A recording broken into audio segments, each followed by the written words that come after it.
গণভোট নিয়ে জনসচেতনতা সৃষ্টির লক্ষ্যে প্রচারণা চালাচ্ছে সরকার। তবে অনেকেই বলছেন এই প্রচার যথাযথ নয়।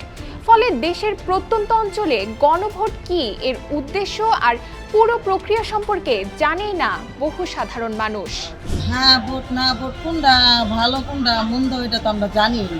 মুন্সিগঞ্জের প্রত্যন্ত গ্রাম ঘুরে দেখা যায় গণভোট নিয়ে এখনো তাদের তেমন কোনো ধারণাই নেই। হ্যাঁ ভোট দিলে সংবিধান পরিবর্তন করা হবে, সেই সংবিধানটা কি সেটাই আমরা জানি না। আরেক জেলা কুষ্টিয়ার অলিগলি কিংবা গ্রামীণ জনপদ, সবখানেই নির্বাচনের আগমনী বার্তা। কিন্তু একই দিনে হতে যাওয়া গণভোট সম্পর্কে কতটুকু জানে সেখানকার সাধারণ মানুষ? প্রশ্ন করতে গিয়ে দেখা গেছে তারা গণভোট সম্পর্কে পরিষ্কার ধারণা রাখেন না। হ্যাঁ না ভোট আমরা তো কিছু বুঝি না, আমরা কৃষক মানুষ, আর কোনটা হ্যাঁ আর কোনটা না আমরা কিভাবে বুঝবো? এখন এগুলো তো আমরা এতদিন দিয়ে আসছি, আমার ব্যালট পেপার দিয়েছে স্যার যেটা যে আমরা ভোট দিছি, এইটাতে ভোট আমরা দিছি, কিন্তু আমরা তো এইগুলো বুঝি না যে হ্যাঁ না কি, আমরা তো এইগুলো তো আমরা বুঝি না। তো অনেকেই বলছেন সরকারের পাশাপাশি রাজনৈতিক দলের প্রার্থীরা প্রচারণা চালালে গণভোট সম্পর্কে ধারণা বাড়বে সাধারণ মানুষের। গণভোটটা আমরা কোনটা গণভোট আর কোনটা হচ্ছে পাত্রীর ভোট এটা তো আমরা কিছুই জানি না। এগুলো তো আমাদের জানতে হবে।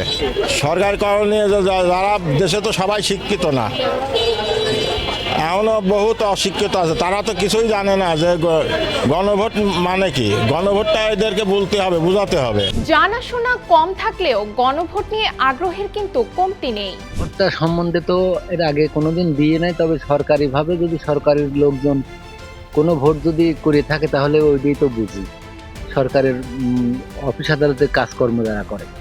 ভোট জীবনে একবার শুনেছিলাম, তখন আমার ভোট হয়েছিল না, সেই সময় হানা ভোটটা আমি শুনেছিলাম, তবে হানা ভোট আমার জীবনে আসে নাই, এটা আমি দিও নাই। এদিকে সরকারের পক্ষ থেকে গণভোট আয়োজনে মসজিদে মসজিদে প্রচারণা চালানোর কথা বলছেন কুষ্টিয়া জেলা প্রশাসক ও জেলা রিটার্নিং কর্মকর্তা। এবার আপনি জানেন যে দুটি ইলেকশন, তো দুটি ইলেকশনের মধ্যে আমি যেটাকে সবচেয়ে বেশি গুরুত্ব সহকারে দেখছি সেটি হলো গণভোট। এই গণভোটের ব্যাপারে আপনার কথাটি একেবারেই ঠিক। এখনো যে একেবারে 100% সবাই জেনেছে এটার সাথে আমি একমত না। তবে আপনি যেমনটি জানেন যে আজকে আমি সমস্ত ইমামদের সাথে বসেছি, এখনো পর্যন্ত আমি বিশ্বাস করি যে সোশ্যাল মিডিয়া যেটা আছে তার চেয়েও বেশি সবচেয়ে বড় সোশ্যাল মিডিয়া যেটা সেই সৃষ্টির আদিকাল থেকে চলে আসছে, আমাদের মসজিদগুলো কিন্তু মানুষকে সবচেয়ে বেশি জানাতে পারে। তো আমরা আজকে প্রত্যেকটা উপজেলা থেকে সকল ইমামদের সাথে বসেছিলাম। ইমামরা আমাদের জেলা প্রশাসনের সাথে মিটিং করেছে এবং এই মিটিংয়ে আমি তাদের জানিয়ে দিয়েছি এই শুক্রবার থেকে মসজিদেও তারা এটি প্রচার করবে। তবে মসজিদের প্রচারণা কতটা কাজে দেবে তা নিয়ে প্রশ্ন থেকেই যায়।